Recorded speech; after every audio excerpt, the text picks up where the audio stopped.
They called it a Cold War relic, a swing-wing dinosaur. Too complex, too expensive, and after the first nights of the Gulf War, far too vulnerable. Critics said the Panavia Tornado was a failure waiting to happen. But while the world was ready to write its obituary, the Italian Air Force was busy proving everyone wrong. This is the story of how Italy took Europe's most misunderstood fighter and turned it into a weapon of redemption. Welcome back. If you've been following this channel, you know we love a good underdog story, especially when it involves Italian engineering and grit. Today, we're diving into the Panavia Tornado. Born from a tri-national marriage of necessity between the United Kingdom, West Germany, and Italy, the Tornado was designed for one terrifying job: to fly supersonic at very low altitude, beneath enemy radar, and deliver a knockout blow deep behind enemy lines.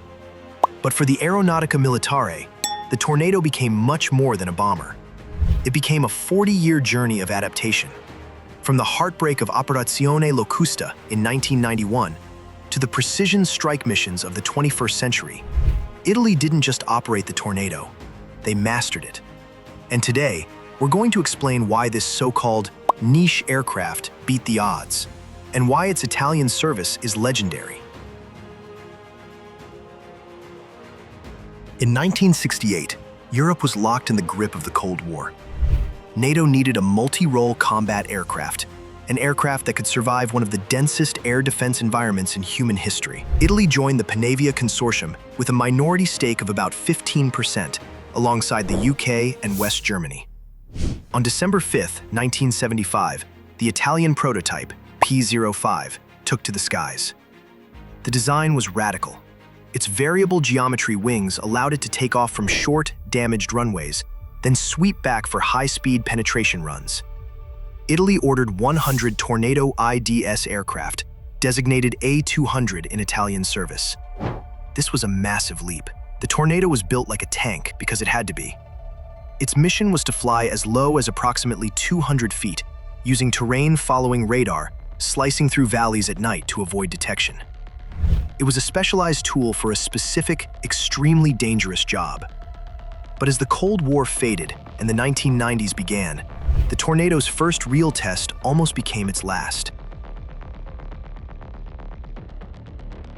January 1991. Operazione Locusta. Italy deployed 8 Tornado IDS aircraft to the Persian Gulf. This was the moment of truth. On the very first night, chaos struck. Violent weather disrupted refueling operations, and out of the entire Italian formation, only one Tornado crew managed to refuel successfully. That aircraft, flown by Major Gianmarco Bellini and Captain Maurizio Cocciolone, pressed on alone into Iraqi airspace. They were shot down. The image of a battered Cocciolone on Iraqi television became a national trauma. Critics reacted instantly. They claimed the Tornado's low-level tactics were suicidal against modern air defenses. They called the aircraft obsolete. They framed the program as a costly mistake. But inside 6 degrees Stormo at Getty, pilots understood something crucial. The aircraft hadn't failed. The mission profile had. Low-level penetration had worked in the Cold War, against predictable Soviet radar belts. But Iraq in 1991 was different. Short-range SAMs, optically aimed AAAs, and alert crews turned the sky itself into a trap. The Tornado wasn't exposed because it was badly designed. It was exposed because war had changed faster than doctrine. And Italy would be one of the first to adapt. The shootdown in 1991 wasn't just a technical failure or a tactical lesson. It was personal. For the Italian Air Force, seeing one of their crews paraded on television forced a reckoning. Not just about aircraft, but about responsibility. From that moment on, survivability wasn't theoretical. It drove changes in training, mission planning, and how Italian crews were sent into harm's way. Every later upgrade, from electronic warfare to standoff weapons, carries the imprint of that lesson. The Tornado didn't evolve because of abstract doctrine. It evolved because pilots had paid the price. This is where the redemption begins. Italy realized the Tornado could no longer be just a low-level strike bomber. So instead of retiring it, they transformed it. While other nations scaled back, Italy leaned in.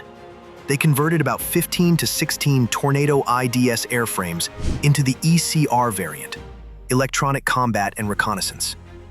This turned the Tornado into a wild weasel, a hunter of enemy radar. In the Balkans, over Kosovo, later in Libya, Italian Tornadoes weren't hiding from air defenses. They were dismantling them. One reason the Tornado survived, where other Cold War aircraft didn't, is timing. By the late 1990s, many air forces were chasing clean sheet replacements, aircraft that promised everything but took decades to mature. Italy chose a different path. Instead of waiting, they modernized what they already understood.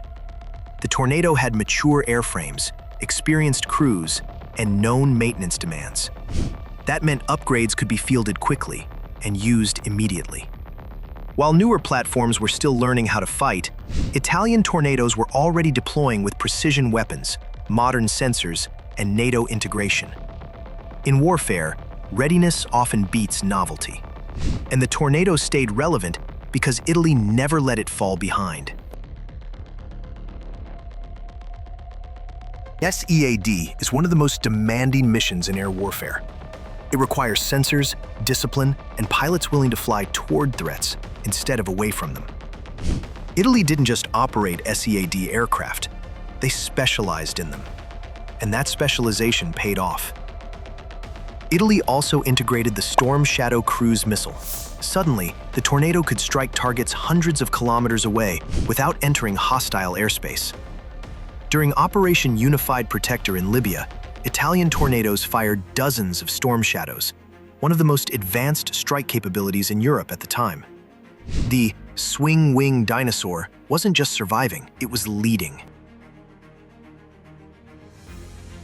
Here's a chapter many people forget. In the mid-1990s, Italy faced an air defense gap. The F-104 Starfighter was leaving service, and the Eurofighter Typhoon wasn't ready yet. So Italy made a pragmatic decision. They leased 24 Tornado F-3A DVs from the UK.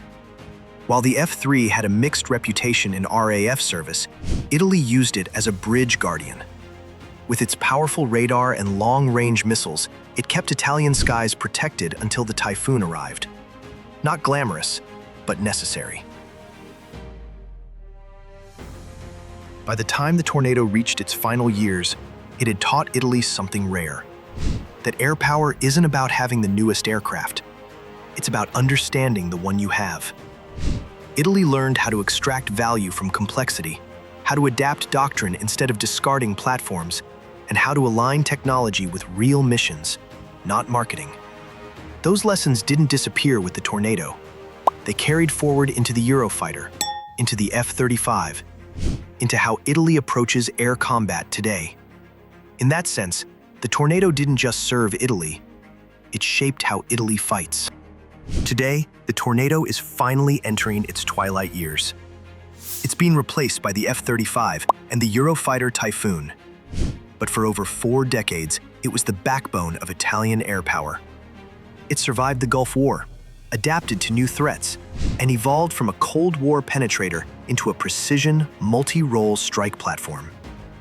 The Tornado's legacy in Italy isn't one of failure, it's one of persistence, of pilots who refused to give up on a misunderstood machine, and engineers who kept pushing it forward long after the world said it was done.